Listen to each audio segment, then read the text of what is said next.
ये मैं Ismailpur part 2 Panchsheel colony में आके हूँ।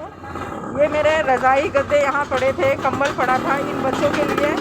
तो ये मैडम ने, ये दुकान वाली ने इनके कपड़े जला दिए, पूरे सारे इनके कपड़े जला दिए और बकवास कर रहे हैं कि रोड पे हम रहने नहीं देंगे। वैसे भी अभी मैंने इन तीनों बच्चों को ना घर पर आया था, घर भी 2-3 बार तो तोड़ दिए। कुत्ते हड्डियाँ लाते हैं, लेकिन ये आप देख सकते हो कि कितनी गंदगी में है। ये किसी के घर में नहीं है, ये भी सारे कुत्तों ने किया था।